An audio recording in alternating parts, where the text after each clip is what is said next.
सो good morning dear students. आइए हम लोग स्ट्रक्चर ऑफ एटम के नेक्स्ट पार्ट में पढ़ते हैं। नेक्स्ट पार्ट में हम लोग डिस्कस करना था हमें बहुत सारी चीज़ों के बारे में। तो जैसा कि कोविड-19 की वजह से जो टॉपिक डिलीट किए गए हैं, पहले उसके बारे में देख लेते हैं। टॉपिक डिलीटेड में है आपका क्या चीज़, discovery of electron, proton, neutron, Thomson model and limitation, और रदरफोर्ड मॉडल एंड लिमिटेशन। तो इतने टॉपिक आपके क्या किए हैं, डिलीट किए हैं। इस वजह से मैं अभी जो हमारा नेक्स्ट लेक्चर है उसको मैं कहाँ से स्टार्ट कर रहा हूँ, atomic mass and atomic numbers. ठीक है, थोड़ा बहुत हम लोगों ने डिस्कस किया था इसके बारे में। हम लोगों ने प्रीवियस चैप्टर में इसके बारे में थोड़ा सा डिस्कस किया था। आइए अब हम लोग थोड़ा सा इसके बारे में डिटेल में पढ़ते हैं। ठीक, तो आइए सबसे पहले देखते हैं एटॉमिक नंबर क्या होता है बेटा। क्या चीज़, एटॉमिक नंबर। ठीक है, देखो अगर हम लोग एटॉमिक नंबर की बात करेंगे तो atomic number is nothing but the number of proton present in an atom is known as atomic number. क्या चीज़, the number of proton present in an atom is known as atomic number. इसी को हम लोग क्या कहते हैं, atomic number कहते हैं। It is represented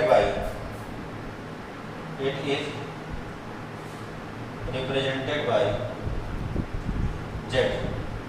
atomic number को हम लोग किससे रिप्रेजेंट करते हैं, आपका कैपिटल जेड से रिप्रेजेंट करते हैं। ठीक है, तो atomic number is nothing but the number of proton present in an atom is known as atomic number. ठीक है, तो अब एक चीज़ और ध्यान रखना कि एटॉमिक नंबर हमारा प्रोटॉन को लेकर ही क्यों रिप्रेजेंट किया जाता है।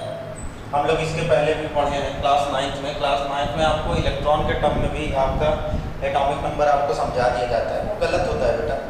गलत किस पर्सपेक्टिव में होता है, आइए पहले उसको देख लेते हैं हम लोग। तो यहाँ पास लेट अस सपोज हमारे पास ये रहा एटम। ठीक, एटम के बीच में ये रहा न्यूक्लियस, सही है ना, ये रहा न्यूक्लियस और इलेक्ट्रॉन इसके चारों ओर क्या करते हैं, चक्कर लगाते रहते हैं। ठीक है, इलेक्ट्रॉन्स आउटर ऑर्बिट में चक्कर लगाते रहते हैं। ठीक है, आपको पता है कि अगर हम लोग एक न्यूट्रल एटम की बात करेंगे, न्यूट्रल एटम की, तो to maintain the neutrality of atom, number of proton is equals to क्या होना चाहिए, नंबर ऑफ न्यूट्रॉन होना चाहिए, नंबर ऑफ इलेक्ट्रॉन होना चाहिए। क्योंकि पॉजिटिव और निगेटिव अगर बराबर हुए तब जाकर आपका क्या होगा, कोई भी एटम आपका न्यूट्रल होगा। लेकिन लेट अस सपोज कोई एटम ऐसा ले ले, जैसे मान लो Na+ ले लें, Na+। तो Na+ का मतलब क्या है, सोडियम के पास कितने इलेक्ट्रॉन होते हैं, 11, यानी ये किसमें टूटेगा, 2, 8 और 1 में। एक इलेक्ट्रॉन इसने क्या कर दिया, रिप्लेस कर दिया। तो अच्छा, एक इलेक्ट्रॉन तो रिप्लेस कर दिया, इलेक्ट्रॉन यहाँ पास कम हो रहा है, लेकिन प्रोटॉन यहाँ पास एज इट इज कितने हैं, 11, और इलेक्ट्रॉन यहाँ पास अब कितने हैं, यहाँ पास 10। तो इलेक्ट्रॉन का लेन देन होने के कारण से, ठीक है, इलेक्ट्रॉन की पोजीशन चेंज होती रहती है। मतलब इलेक्ट्रॉन आपका घट भी सकता है, इलेक्ट्रॉन बढ़ भी सकता है, जबकि नंबर ऑफ प्रोटॉन किसी भी पर्टिकुलर एटम में क्या रहते हैं, कांस्टेंट रहते हैं, जिसके कारण से हम लोग प्रोटॉन को ही एटॉमिक नंबर के टर्म में लेते हैं। लेकिन अगर किसी भी न्यूट्रल एटम की बात होगी, तो न्यूट्रल एटम के लिए हम लोग क्या कर सकते हैं, नंबर ऑफ प्रोटॉन और नंबर ऑफ इलेक्ट्रॉन इक्वल रख सकते हैं। तो अगर एटॉमिक नंबर की डेफिनेशन हमें इलेक्ट्रॉन के टर्म में देना है, तो इलेक्ट्रॉन के टर्म में आप ये डेफिनेशन दोगे कि the number of electron present in an neutral atom. ठीक है, the number of electron present in an neutral atom is known as atomic number. ठीक है, तो यानी बेटा न्यूट्रल एटम के लिए number of proton number of electron equal होते हैं। जबकि एटॉमिक नंबर को हम लोग कैसे हम लोग डिफाइन करते हैं, हम लोग एटॉमिक नंबर को हम लोग डिफाइन करते हैं किसके टर्म में, हम लोग प्रोटॉन के टर्म में। प्रोटॉन के टर्म में किस लिए डिफाइन करते हैं, क्योंकि प्रोटॉन का टर्म कभी भी आपका चेंज नहीं होता है। ठीक है, तो आइए हम लोग नेक्स्ट देखते हैं। ये था एटॉमिक नंबर के बारे में। आइए अब हम लोग किसके बारे में देखते हैं, मास नंबर। ठीक, क्या चाहिए बेटा, मास नंबर। तो अगर हम लोग मास नंबर की बात करें मास नंबर क्या होता है, टोटल मास किसी भी एटम का किस पर डिपेंडेंट करता है, न्यूक्लियस पर, ठीक है, क्लास 9 में पढ़ा होगा, ठीक है। अगर हम लोग मास नंबर की बात करें तो मास नंबर का मतलब क्या है, the total mass of atom depends on nucleus, किस पर डिपेंड होते हैं वो, न्यूक्लियस पर डिपेंड होते हैं। तो इसका मतलब हम लोग ये कह सकते हैं, ठीक है, मास नंबर इज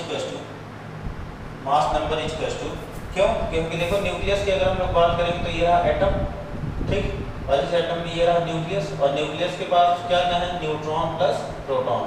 तो जाहिर सी बात है, अगर हम लोग मास की बात करेंगे और मास अगर न्यूक्लियस पर डिपेंड कर रहा है तो वो किस पर डिपेंड करेगा, न्यूट्रॉन प्लस प्रोटॉन पर। तो मास नंबर इज टू हम लोग लिख सकते हैं number of proton plus number of neutron. Mass number को बेटा हम लोग कैपिटल ए से रिप्रेजेंट करते हैं, किससे, कैपिटल ए से। Number of proton P plus number of neutron आपका ये रहा, ठीक है।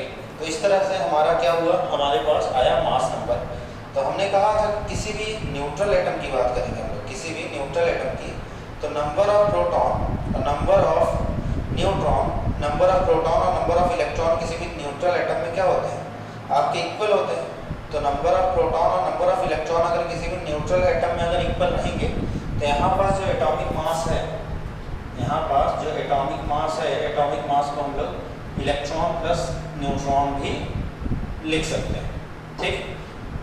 और इलेक्ट्रॉन, नंबर ऑफ इलेक्ट्रॉन या नंबर ऑफ प्रोटॉन अगर हम लोग बात करेंगे तो यही किसके बराबर होता है, एटॉमिक नंबर के। किसके बराबर बेटा, एटॉमिक नंबर, ठीक है। तो किसी भी टर्म में आपसे क्वेश्चन पूछ सकता है, ठीक है ना, बहुत आसान से क्वेश्चन मिलेंगे आपको इस टॉपिक से रिलेटेड। तो आइए हम लोग यहाँ पास नेक्स्ट टॉपिक की ओर बढ़ते हैं, और नेक्स्ट टॉपिक है आपका आइसोबार्स एंड आइसोटोप्स। क्या चीज़, आइसोबार्स एंड आइसोटोप्स। तो आइए लिखते हैं आइसोबार्स और आइसोटोप्स के बारे में, ठीक। तो हेडिंग लिखना है आपको आइसोबार्स एंड आइसोटोप्स, ठीक है, आइसोबार्स एंड आइसोटोप्स। तो सबसे पहला हमारे पास क्या है, आइसोबार्स। थोड़ा थोड़ा याद आ रहा होगा, क्लास 9 में पढ़ा होगा अगर तुमने तो।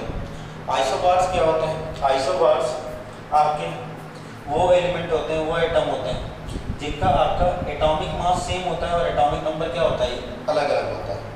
Isobars are the what, isobars are the, क्या बोलोगे डेफिनेशन बोलो, isobars are the atoms with same mass number but different atomic number, ठीक है। आइसोबार्स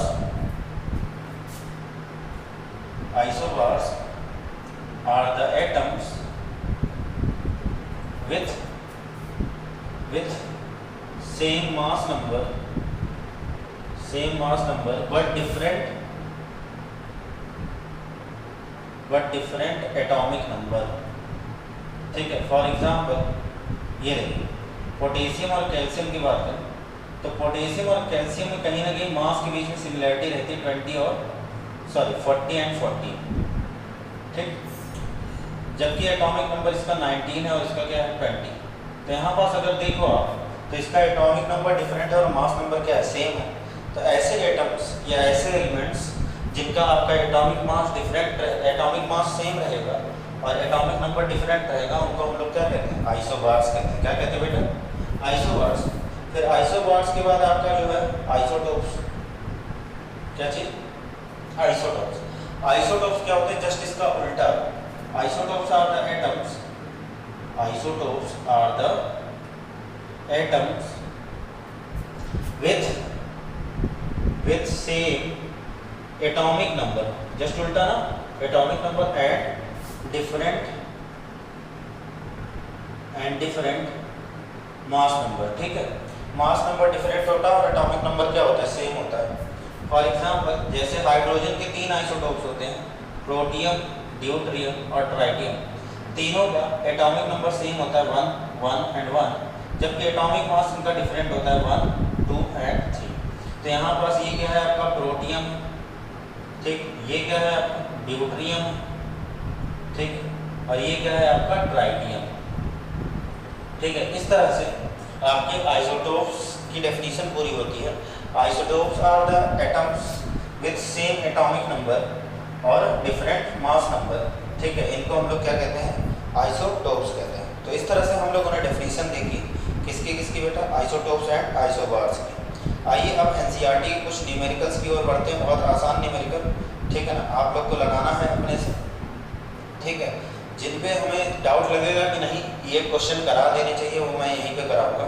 जैसे इसमें पहला क्वेश्चन है, calculate the number of proton, neutron and electron. Calculate the number of proton, neutron and electron लिखिएगा, ठीक है। Calculate the number of proton, electron and neutron, ठीक है। आइए अब इन टॉपिक्स पर हम लोग न्यूमेरिकल्स देख लेते हैं। तो यहाँ पास क्वेश्चन है,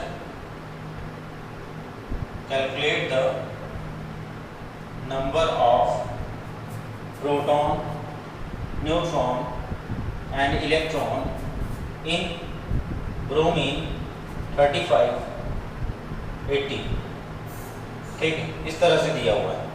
तो एटॉमिक नंबर सिंबल दिया हुआ है, एटॉमिक सिंबल में जो बेस में होता है वो क्या होता है, एटॉमिक नंबर होता है, सही है। जबकि जो ऊपर में क्या होता है, इसको हम लोग मास नंबर बोलते हैं। यानी इलेक्ट्रॉन, प्रोटॉन और न्यूट्रॉन बोला है।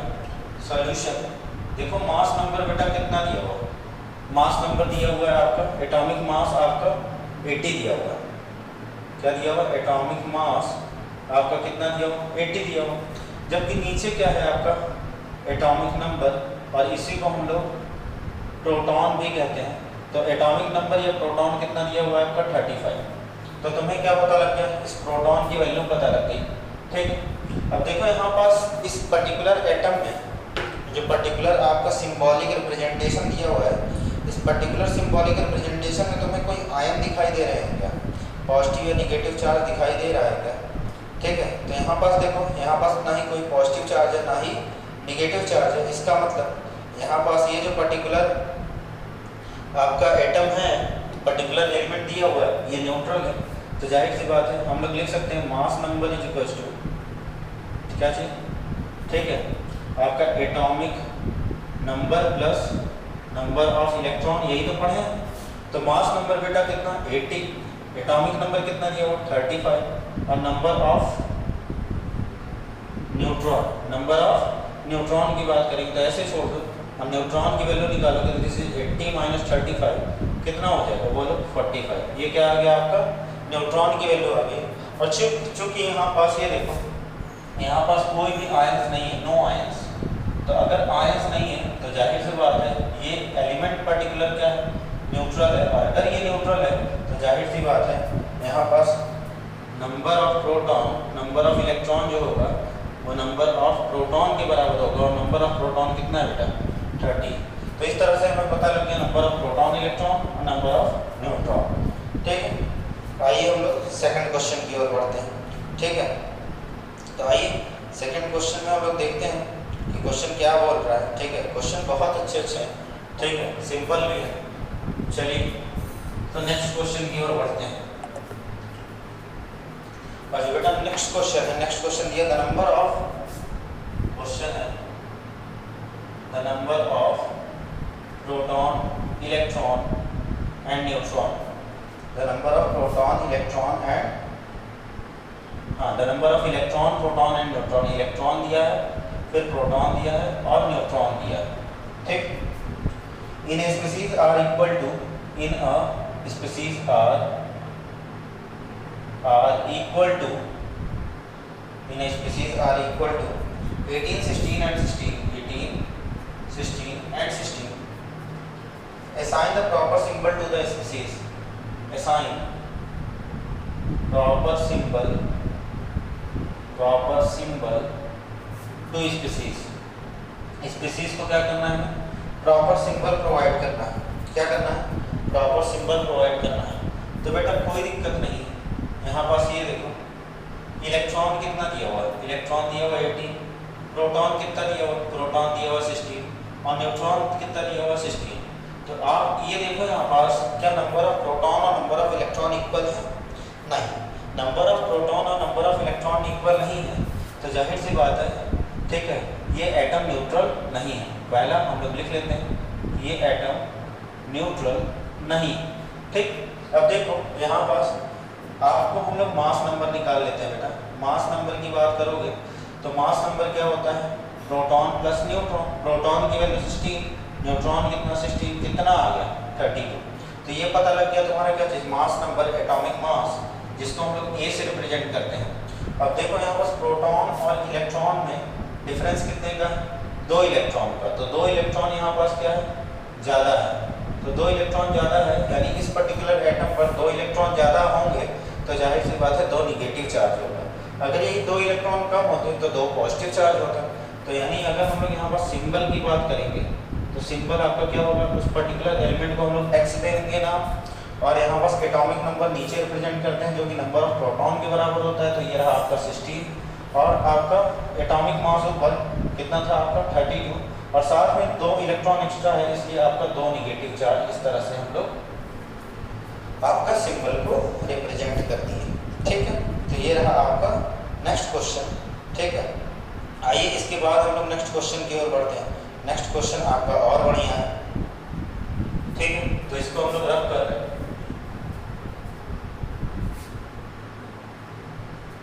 चलो बेटा देखो नेक्स्ट क्वेश्चन। नेक्स्ट क्वेश्चन बोला है calculate the number of electron which will together weigh 1 gram. Calculate the number of electron. Calculate the number of electron which will weigh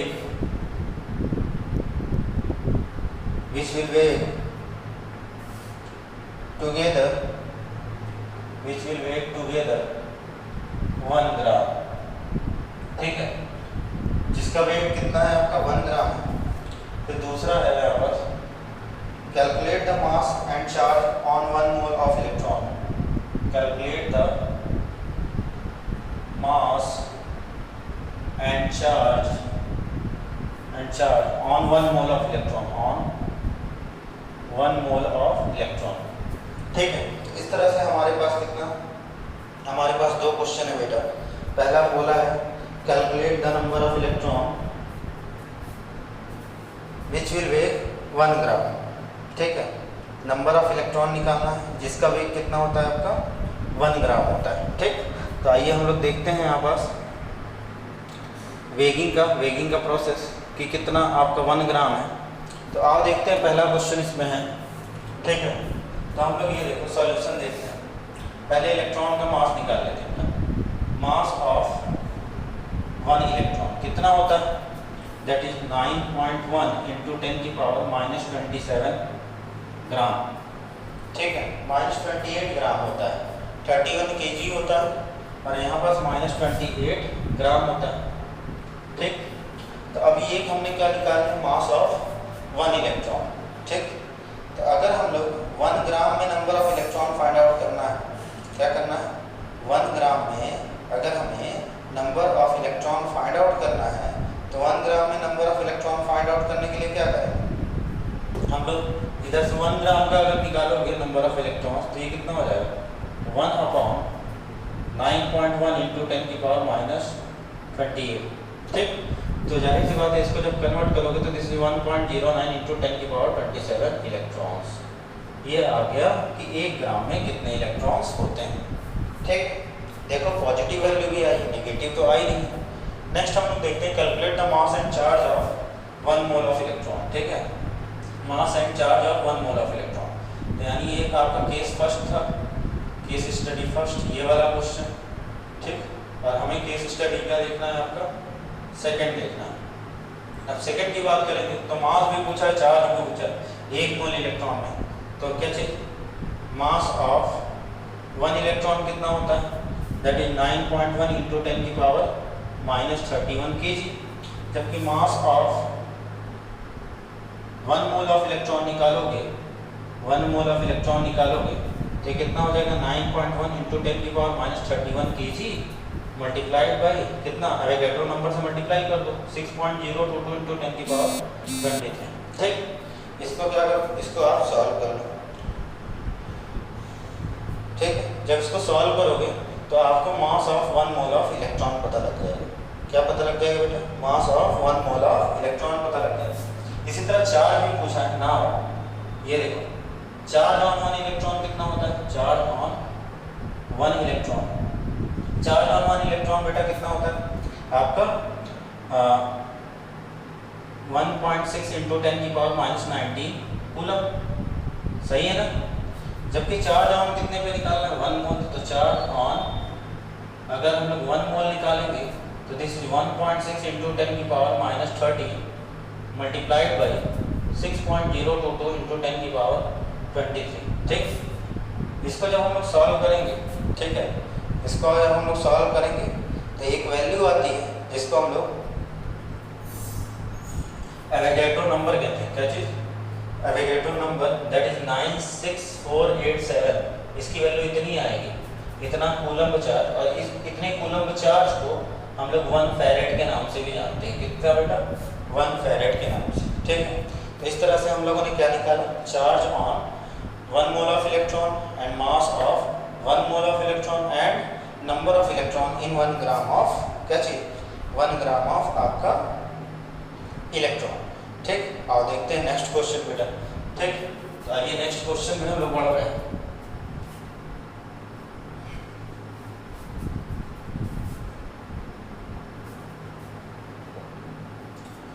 तो देखिए नेक्स्ट क्वेश्चन की बात करेंगे तो नेक्स्ट क्वेश्चन बोला है calculate the number of electron present in 1 mole of methane, calculate the number of electron in 1 mole of methane, ठीक। 1 mole of methane में तुम्हें क्या करना है, number of electron find out करना है। 1 मोल ऑफ मीथेन में आपके number of electron find out करना है, तो बहुत आसान है बेटा, ठीक है। चलो देखो कैसे करेंगे। तो पहले आप, ठीक है, 1 molecule of methane, 1 molecule of methane की बात करोगे तो CH4 का मतलब क्या होता है, C+4 × H। कार्बन का मास कितना है 6 इलेक्ट्रॉन होते हैं कार्बन के पास, हाइड्रोजन के पास 1, तो यानी ये कितने हो गए 10 इलेक्ट्रॉन्स, कितने हो गए 10 इलेक्ट्रॉन्स। तो एक मॉलिक्यूल मीथेन के पास 10 इलेक्ट्रॉन है और तुम्हें 1 मोल में निकालना है, तो 1 mole of methane that is CH4, 1 मोल में निकालना है तो मल्टीप्लाई कर दो 6.022 इंटू 10 की पावर 23 मल्टीप्लाइड बाई कितना 10, दैट इज 6.022 इंटू 10 की पावर कितना आ जाएगा 24 electrons, and that is the answer, ठीक। तो हम लोगों ने क्या कैलकुलेट किया, 1 मोल ऑफ मीथेन में कितने इलेक्ट्रॉन्स होते हैं, ठीक। अब हम लोग नेक्स्ट देखते हैं बेटा। नेक्स्ट क्वेश्चन जो है, ये सारे क्वेश्चन बेटा NCERT के, आपको सॉल्व करना है, सॉल्व करके मुझे आपको इमेज सेंड करनी है, ठीक। तो क्वेश्चन हम लोग देखते हैं, नेक्स्ट है आपका क्वेश्चन है आपका find the total number and the total mass of electron, find the, question है find the total number, ठीक, find the total number, एक इसको हम लोग पहला नाम देते हैं और दूसरा है आपका टोटल मास के बारे में, find the total number and the total mass of neutrons in, दूसरा पूछा total mass of neutron in 7 milligram of 14C, assume that mass of neutron, assume that mass of neutron is equals to 1.675 into 10 की power -27 kg, ठीक है। बहुत बढ़िया question है। तो आपको क्या करना है, क्या निकालना, पहला टोटल नंबर निकालना है, ठीक है, और टोटल मास निकालना है 7 मिलीग्राम में, किसमें 7 मिलीग्राम में। तो आओ हम लोग इस क्वेश्चन को हम लोग सॉल्व करते हैं और निकालते हैं कि कितना 7 मिलीग्राम में आपका मास और चार्ज दोनों होता है, ठीक है बेटा। तो आओ देखते हैं, पहला टोटल नंबर पूछा है,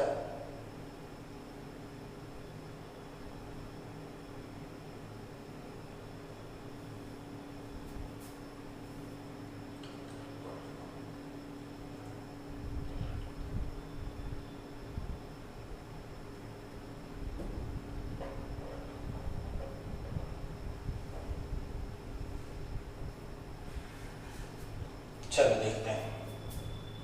तो यहाँ पास ये देखो बेटा सॉल्यूशन, पहला टोटल नंबर पूछा है, ठीक है, बहुत अच्छा क्वेश्चन। 14C यहाँ पास 6 ले लेते हैं, ठीक। अब तुम देखो यहाँ पास मास, एटॉमिक मास कितना दिया हुआ है, एटॉमिक मास दिया है 14 ग्राम, ठीक। जबकि एटॉमिक नंबर आपका कितना दिया हो 6। तो अगर हम लोग नंबर ऑफ इलेक्ट्रॉन निकालना चाहें, नंबर ऑफ प्रोटॉन, तो number of proton sorry number of neutron, तो नंबर ऑफ न्यूट्रॉन क्या हो जाएगा, मास नंबर में से हम लोग क्या माइनस कर देंगे, एटॉमिक नंबर माइनस कर देंगे, ठीक। तो यानी यहाँ पास मास नंबर कितना है 14, ये कितना है 6, माइनस कर दो कितना आ गया 8 न्यूट्रॉन। किसकी बात करनी है हमें, 8 न्यूट्रॉन की बात करनी है, ठीक। तो अब हमें कितने में 7 मिलीग्राम में निकालना है, कितने में 7 मिलीग्राम। तो ये देखो आपका one atom of 14C6 equals to कितना 8 न्यूट्रॉन। 1 मोल में निकाल रहे हैं तो 1 मोल ऑफ 14C6 कितना हो जाएगा 8 इंटू 6.022 इंटू 10 की पावर 23 न्यूट्रॉन, ठीक। तुमसे किसने पूछा था, तुमसे पूछा था 7 मिलीग्राम में कितने न्यूट्रॉन होंगे, ये कितना है। अब देखो इसमें मास कितना दिया होगा, इसमें मास दिया 14 ग्राम, सही है ना। तो यानी 1 मोल ऑफ 14 ग्राम, ठीक। तो पहले हम लोग किसका निकाल लें, 1 ग्राम का निकाल लें। नाउ 1 ग्राम ऑफ 14C में निकालेंगे तो 1 ग्राम बराबर कितना हो जाएगा, दिस इज 8 इंटू 6.022 इंटू 10 की पावर 23 अपॉन दिस इज 14 ग्राम। अच्छा ग्राम को मिलीग्राम में कन्वर्ट कर लेंगे, क्यों, क्योंकि यहाँ पास तुमसे 7 मिलीग्राम में पूछा है। तो अगर इस 1 ग्राम को मिलीग्राम में कन्वर्ट करेंगे, ठीक, तो यानी ये मिलीग्राम हो जाएगा, ठीक। और यहाँ पास ये मिलीग्राम को किसमें 1000 से मल्टीप्लाई कर, ठीक। तो यानी 1 मिलीग्राम में इतने न्यूट्रॉन पाए जा रहे हैं, ठीक। अब हमें कितने में निकालना, 7 मिलीग्राम में। देयरफॉर फॉर 7 मिलीग्राम ये कितना हो जाएगा 8 इंटू 6.022 इंटू 10 की power 23 upon 14 into 1000 multiplied by क्या चीज से आएगा बेटा, सॉल्व कर लेना, तुम्हें नंबर ऑफ न्यूट्रॉन पता लग जाएगा, ठीक। तो इस तरह से हम लोगों ने कैलकुलेट किया क्या चीज, नंबर ऑफ क्या चीज, हम लोगों ने नंबर ऑफ, हाँ टोटल नंबर ऑफ न्यूट्रॉन पता किया, ठीक। नेक्स्ट हम लोग देखते हैं टोटल मास। तो टोटल मास अगर निकालेंगे तो number of neutron multiplied by 1 minute. तो बेटा कुछ लाइट से रिलेटेड प्रॉब्लम आ गई है, ठीक है ना। तो अभी हम लोग ये न्यूमेरिकल इतना करके हम लोग छोड़ते हैं।